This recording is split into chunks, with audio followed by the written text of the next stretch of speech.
SAW berkata, "Ya Allah, selalulah ijabah doanya Sa'ad." Jadi salah satu yang menonjol dari Sa'ad ini, di kalangan sahabat dikenal orang yang mustajab doa.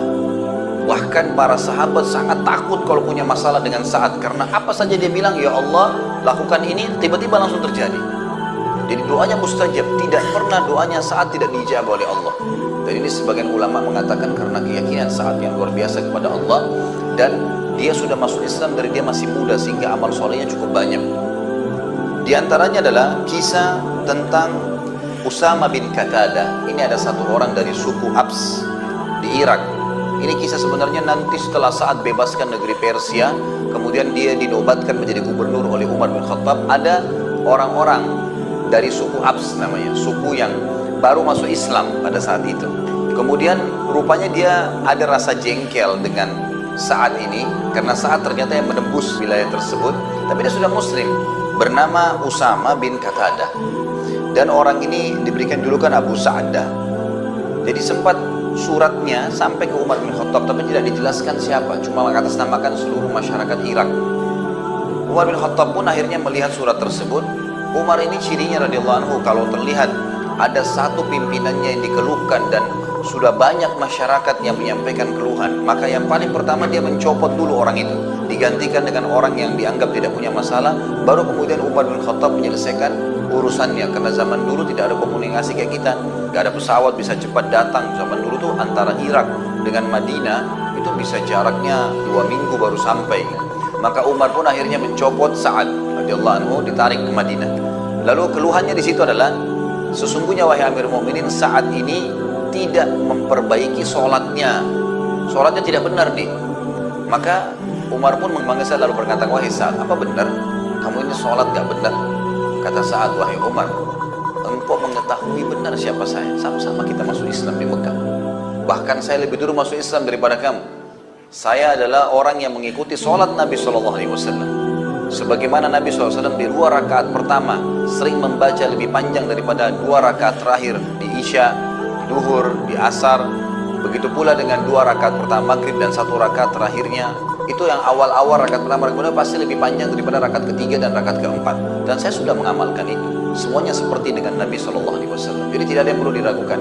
Maka kata Umar, "Kamu pasti benar wahai Abu Ishaq, tidak mungkin kamu salah." Lalu Umar pun mengutus orang-orang untuk mendatangi seluruh wilayah Irak. Waktu itu didatangin, tidak ada masjid kecuali dilewatin lalu ditanya tentang Sa'ad ini. Sampai akhirnya semua masjid menyebutkan tentang kebaikan Sa'ad. Sampai tiba di masjidnya Bani Abs. Dan kebetulan ternyata ini orang adalah kepala sukunya yang bernama Usama bin Qatadah ini. Maka pada saat itu bertanyalah utusan Umar, lalu dia mengatakan, "Sesungguhnya kalau kau tanya kepada kami," kata si Usama ini, "sesungguhnya kalau kau bertanya kami tentang Sa'ad, maka Sa'ad itu tidak adil, Sa'ad itu tidak baik, Sa'ad itu begini, Sa'ad itu begitu." Semua keburukan yang disampaikan sama dia. Maka dibawalah informasi tersebut ke Madinah kepada Umar. Di sebelahnya Umar ada Sa'ad radhiyallahu anhu majma'in.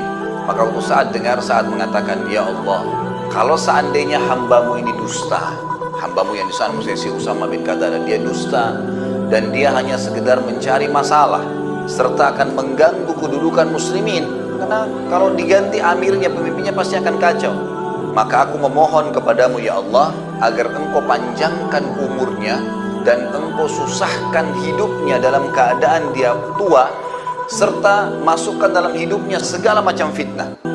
Maka beberapa tabi'in mengatakan bahwasanya kami menyaksikan orang itu yang sudah didoakan oleh Sa'ad sampai umurnya sudah sangat tua, mendekati 100 tahun, sampai-sampai saking tuanya keningnya itu sudah turun dan menutupi matanya, belum meninggal juga. Dan orang itu dalam keadaan miskin, meminta-minta makanan di jalanan. Tadinya dia kepala suku, serta kerjanya setiap hari kalau ada perempuan lewat selalu digangguin sama dia, dalam kondisi umur begitu, kena fitnah. Maka kami melihat doa Sa'ad kena kepada orang tersebut, dan orang itu sering kali mengucapkan kata-kata, "Saya telah kena doanya Sa'ad, saya telah kena doanya Sa'ad." Ini salah satu riwayat yang menjelaskan tentang doa dia yang mustajab. Pernah juga satu kali Sa'ad radhiyallahu anhu waktu sudah pindah ke Madinah dari Persia, kemudian Umar bin Khattab sempat tawarkan waktu itu, "Apakah kamu mau kembali jadi gubernur di Irak?" Dia bilang, "Tidak, saya tidak akan pernah kembali ke wilayah yang sudah ada orang menyebarkan fitnah tentang saya. Saya lebih suka dengan Madinah." Maka Umar pun menerima, "Baiklah, kamu silahkan di sini." Setelah itu sempat gubernur Madinah yang diangkat oleh Umar bin Khattab. Ada seseorang yang bernama Marwan ibn Hakam.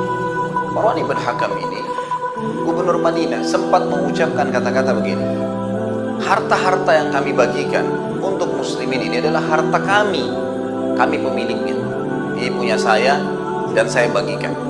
Saat waktu dengar itu, saat merasa orang ini sudah merasa harta muslimin adalah hartanya dia, tiba-tiba dia datangin istananya, seperti gitu kalau sekarang mungkin kantor gubernur aja didatang, lalu saat mengatakan, wahai Marwan, apa kau mau saya berdoa untukmu? Karena sudah ditahu kalau dia berdoa mustajab.